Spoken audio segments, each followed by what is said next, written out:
welcome to the last day of virtual Sunday school as we enter into our Christmas break. So, like we've been saying, we have this week as of today, and then we're breaking till January 10th.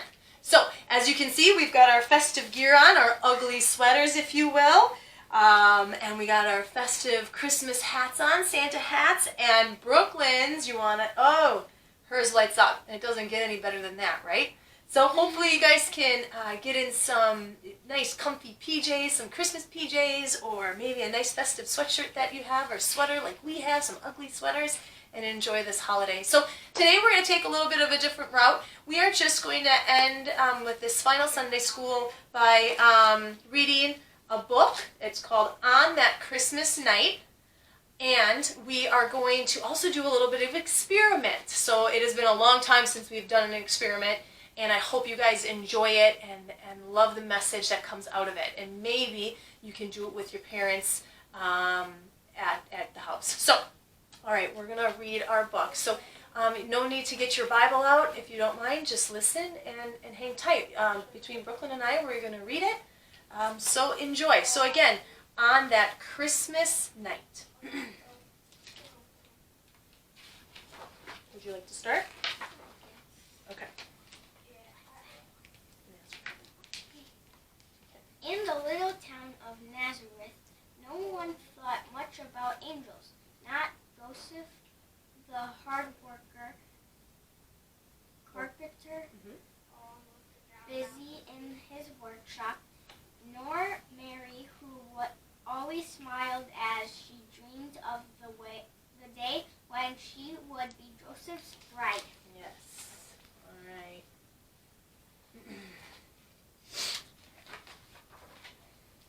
Then one day, you guys can see that? Sorry. Then one day, the angels, whose name is Gabriel, was sent by God to Nazareth with a message for Mary. "Don't be alarmed," said Gabriel. "God has chosen you to be the mother of his son. You will name him Jesus. He will grow up to show God's love and grace all over the world." Mary was astonished. "I can't be a mother," she protested. "Why, I'm not even married." "It is God who will make this all come true," replied the angel. Mary bowed her head.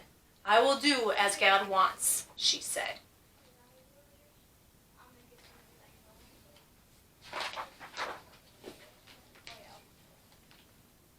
The town folk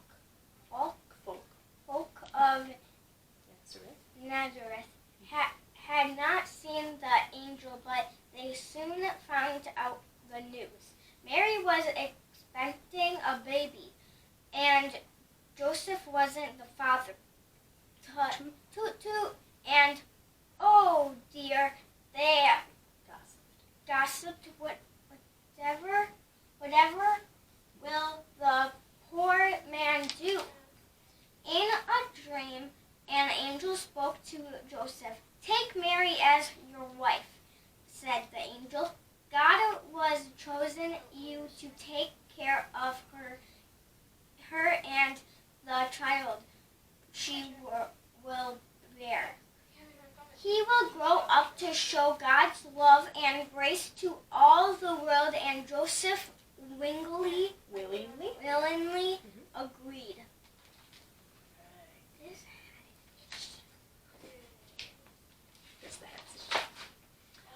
All this happened long ago, at the time when an emperor in Rome ruled the land. At that time he sent out messengers with a new command that everyone must go to their hometown to register their names. Then he could make them pay the tax money he needed to surround himself with power and luxury.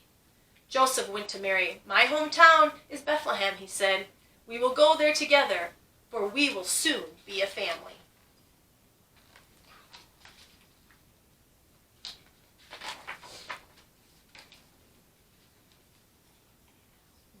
As they made the journey, Mary knew that her baby would soon be born. As soon as they arrived, Joseph began searching for a place to stay, but oh no, the inn was full. The only place they could shelter was a stable, and there Mary's baby Jesus was born. She wrapped him in swaddling clothes and laid him in the marriage to sleep. Manger to sleep. Yes, laid him in the manger. We learned about that, right? And what was the manger called back then? What was it also known as? A food truck. A feeding trough. Trough. Where they would put all the feed for the animals. Right. Out on the hills nearby, some shepherds were watching their sheep through the night. They were on the lookout for danger from the shadows, when suddenly an angel appeared. "Good news," cried the angel. "Tonight in Bethlehem a baby has been born. He is sent from heaven to show God's love and grace to all the world. You will find him wrapped in swaddling clothes and lying in a manger." And with that the sky was filled with angels singing.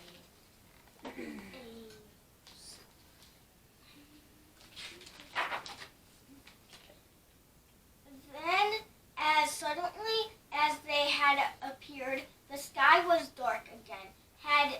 Had the shepherds been dreaming? Had they really heard these words and that music? To find out, the shepherds hurried to Bethlehem and found Joseph and Mary and her baby. Mary listened with wonder and delight as they told her all that the angel had said. Good. All right. Not far from Bethlehem, in the city of Jerusalem, King Herod paced up and down. For many years he had schemed and plotted to gain the power he wielded. Now strangers from afar away had arrived in the city, declaring they had seen signs in the heavens, a star that told them of a newborn king. Herod's advisors had brought no comfort. "Our ancient books tell of a king whom God will send to set our people free," they said. "He will be greater than King David of days gone by. Like David, he will be born in Bethlehem." Herod pondered the news, and then he began to scheme. "I shall send those strangers there to find him," he said. King Herod was not happy.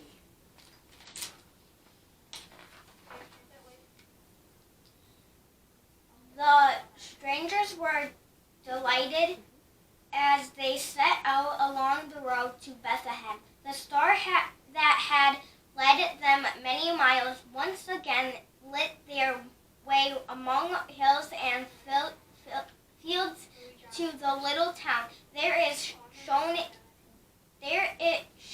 its light on one particular house. So who do you think these strangers, they're calling them the strangers in the book. Who are there? There's 3 of them. Who do you think they are? There's 3 of them, and they're following the star to see where this one particular house. Are these the 3 wise men? Okay. Why? I don't know. 3 wise men. Okay. So they went inside and found Mary and her child. Bowing low, they presented their tribute gifts: gold, frankincense, and myrrh.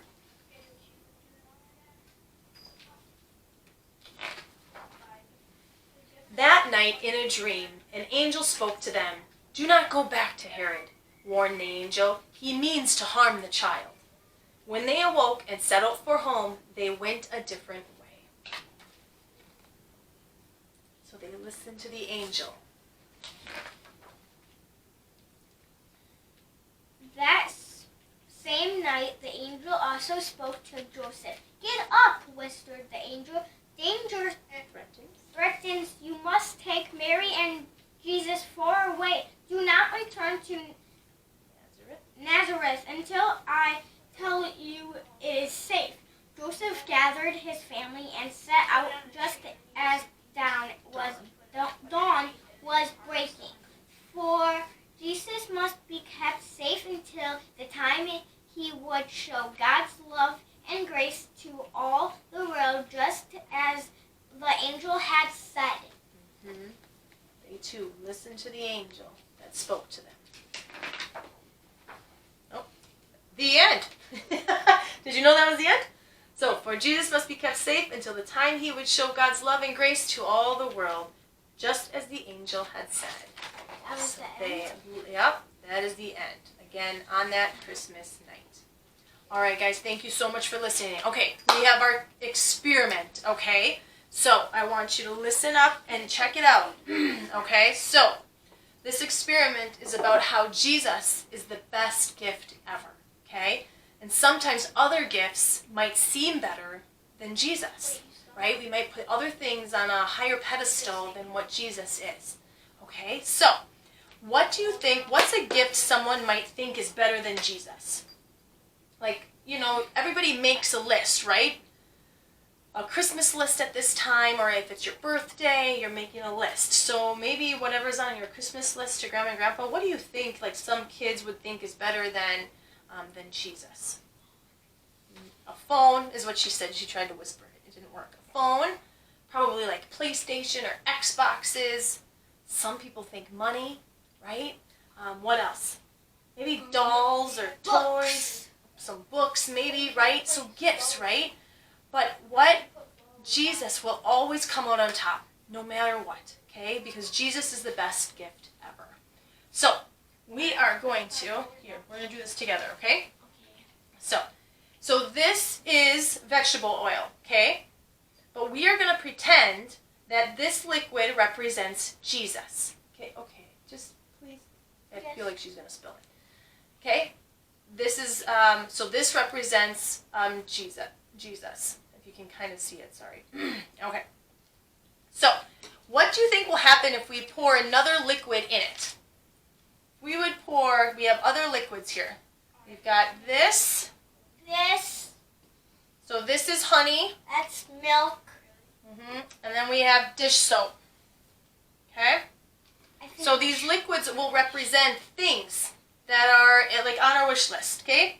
Maybe an Xbox. Maybe money. Maybe a Barbie or a dollhouse or something like that, okay? All right? So we are going to pour these liquids into our vegetable oil, or what is going to represent Jesus. Okay, so should we do the honey? Okay, see if I can maybe hold this up while I do it. She can do it on the... Okay. All right, I'll do some of it. Okay. Now if you have the opportunity to do this at home, you'll see now, again, hold on one second. I might zoom in a little bit, or I'm going to try really hard, okay? Ooh, here I come. Okay. Okay, so the honey sunk right to the bottom. Okay, did your honey sink to the bottom? Yeah. Yeah, it did, right? Okay. I'm going to back up a little bit. Okay. Okay, now let's put in our other liquid, okay? I'm going to swirl that around. Okay. Now, if you can see it, the dish soap, or our Xbox, maybe, perhaps, is also on the bottom. And what's on the top? What's on the top? The oil, right? So Jesus is on top, okay? What about milk? Or, what did we say this was? The dollhouse, right? No. We said that was the dollhouse. Okay, well, this is something else, okay? See, it mixes together on the bottom a little bit, but you can see, you gotta look at it like this. What's resting on top? The oil, Jesus, right? Okay. So what do you think will happen if we combined all these, our two glasses, okay, into one big one? One tall glass. What do you think is going to happen? I think it's going to explode. Explode? Gosh, I hope not. I got to get paper towel then. I think it's just going to mix all together. You think so? Okay, why don't we pour it all together at the same time, okay? Okay. All right, it is mixing together. We're going to give it a second. All right, boy, it is mixing together. That milk, there's a lot of milk. It looks like a milkshake. It does. It doesn't look very yummy though. It does not look very yummy at all. But slowly, as we're seeing, and it's going to be kind of hard for you guys to see maybe there. It'd be better if we were in person. Sorry, guys. But slowly, we see that the oil rises to the top. Okay? It rises up to top. Let that sit there a little bit. Okay? So why do you think the vegetable oil always stays on top? Because it's Jesus. Yeah? Because it's Jesus? Because it's representing Jesus? And something must be within oil that it doesn't mix with other liquids, right? There's probably some sort of chemical in there, chemical balance that if you mix it, it just doesn't mix together, right? And honey just stays at the bottom. Yeah, because it's kind of heavy. So how can other people see that you think Jesus is the top gift? So how can other people see in like your life or everyone's life, how can they see that Jesus is the top gift in your life? Like, what kind of things do you do so people know that you believe in Jesus and that you are a Christian? I read the Bible. Read the Bible, right? Do devotions. Maybe we listen to some Christian music, but we forgive, right? We grant grace at times when people need grace, right? So we do things that represent Jesus and the life that he lived for us, right? So, all right. So sometimes people, obviously we make Christmas lists, right? And we're starting with the things that they want the most, right? That's always on the top of the list. Whatever you want the most is usually the best gift ever. Look at Bo, right? Woo. Some want puppies, right? Maybe you want a puppy and that's on your list. But Santa, we said that last 2 years or 1 year ago, and it didn't come because puppies can't come on Santa. Santa has a hard time delivering live puppies, but sometimes But you can get small things. So, but we've already gotten the best gift ever, right? And what is that best gift ever? Jesus, right? And any other gifts, as we can see, any other gifts will sink to the bottom, right? That are not important. Because he is the best gift ever. I wish you guys could see this a little bit better, but it's not really, it's hard to see it. No, you're fine. So, no matter how we mix this up, and the oils will always be on top, right? Same way, no matter what we put into our life, Jesus will always rise to the top. He will always be there for us, especially during this Christmas season, and especially every day of our life. So, as we go through Christmas, remember, stop. Oh my gosh, excuse me, you guys. Ugh. And no different than when we're in person in Sunday school, right?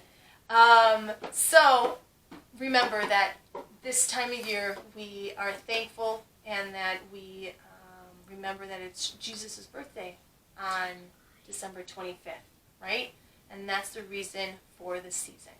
All right, guys, thank you so much for listening and watching today. We hope you guys have a very Merry Christmas, and we hope that when we come back in January that it's in person and we can hear all about your holiday. So until then, Merry Christmas to you and your family, and we will hopefully see you really soon, okay? Bye, guys.